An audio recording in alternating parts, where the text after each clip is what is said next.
can't speak for a true comedian. A comic actor, I guess I can speak for. And I would say the answer is probably that whether he wanted to or not, consciously or unconsciously, it would be impossible if he was really good. I mean, it's the opposite of, the sadness is the opposite of the happiness. I was just talking about it with a friend of mine this morning about, it's only because I said I was basically a happy person, although I realized that life is a sad business. I mean, there's no getting around it. But it always ends in death. Well, I don't mean that.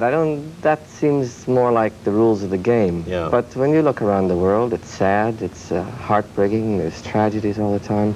But within that, I mean, that's just the human condition. But I'm a happy person, and I don't think that, there's a lot of people who are miserable all the time, but I don't think that's really misery. I think that it's just maybe self-pity or sickness or something. But happy people can understand sadness, because it's not right. It's a change of condition. It shouldn't be. And even if you're sad most of the time, I think that it's because you've known happiness, you know. It seems to me also that real comedy has to grow out of its opposite. That I think really what you're saying is you can't know happiness unless you know misery. You know, you can't. It doesn't work very well. Well, it seems to me that comedy itself has to have the pathos, which is the other side of the coin, before it'll work properly. Now, are you talking about the actual work that you're doing in a play or a movie, or are you talking about what made you the comic actor that you are now from your origins? No, I'm really talking about both, but for the moment I'm talking about the actual work you're doing, that unless you have some pathos there, the funny parts aren't as funny somehow. I would agree with that, but I don't know how many people would be conscious of it. I don't think you have to be conscious of it, except unless you're doing it yourself. Right. Then or if you're a writer, you've got to be conscious of getting that in. No, I think you're right. Sure. Everybody from Chaplin to Emmett Kelly has shown that. Yes. But now let me ask you about how much of it grows out of your own experience.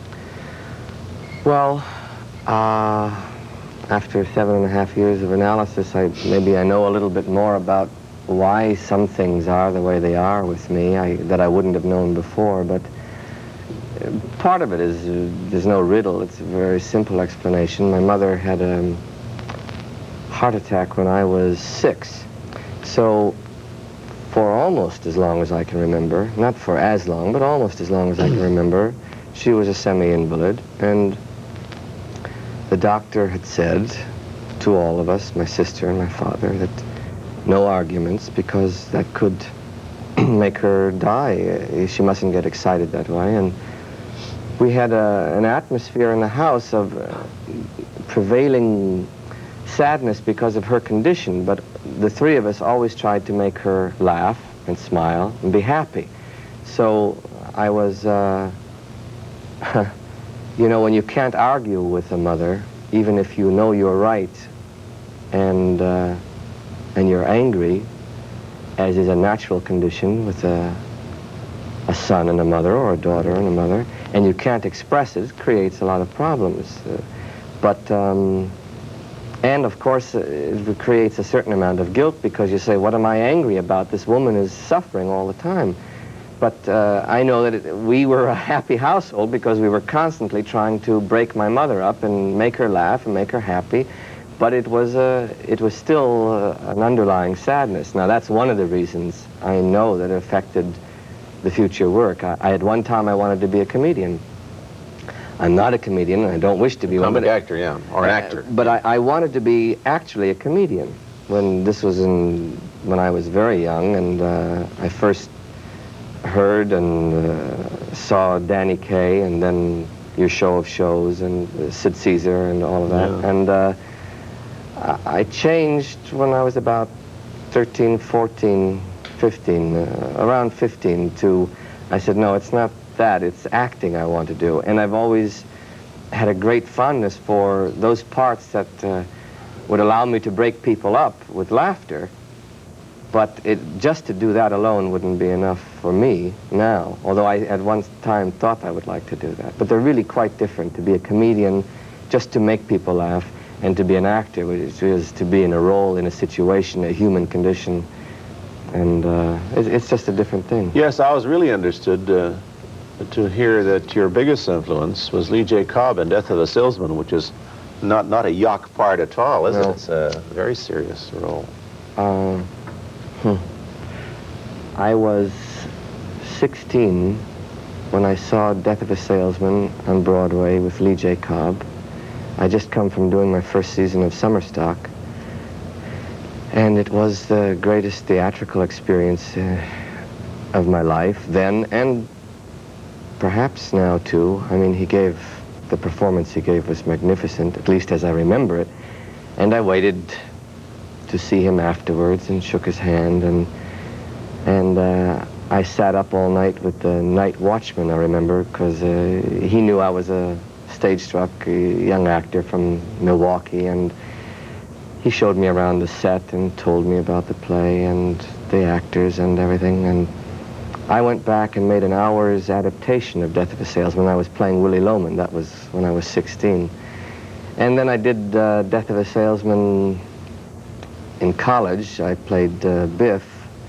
Then I did it in Stock. I played Howard, and I did the music. I mean, I was backstage with the record and handling the music.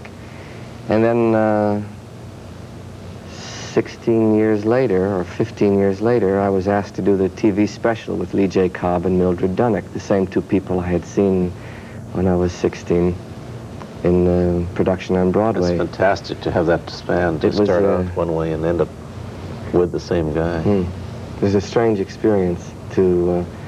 I couldn't even tell him, you know, because I thought, well, what's he going to think of that? If he knew the influence, I knew he'd be complimented, but I didn't know how to say it in between 5 minutes of rehearsal, you know, that he had changed my life when I saw him. I told him that I saw him and that I loved it, but I didn't tell him this whole story. What was it about that play and that performance, as separate from other ones, that changed your life? Why that one? Well, that's a good question. I mean, apart from the fact that he was great in the part, I have the feeling that it was because it was American business, and my father was an American businessman, and really, I know when he saw it, it's the only play in his life, except a few I was in, that the tears rolled down his cheeks because it hit so close to home. And I think that although it didn't hit close to home with me, that it was my career in business, I think I recognized so much of my father in Willie Loman, and I think that's why it had such universal appeal, that people saw that. On this continent, but not in England. No, I know. They probably appreciated it there just because of the dramatic structure and the performances and so on, but it wouldn't have the same meaning. The Willie Loman character was foreign to the English experience. Traveling salesman. Not that kind. It's peculiarly American. Gene Wilder, in 1971,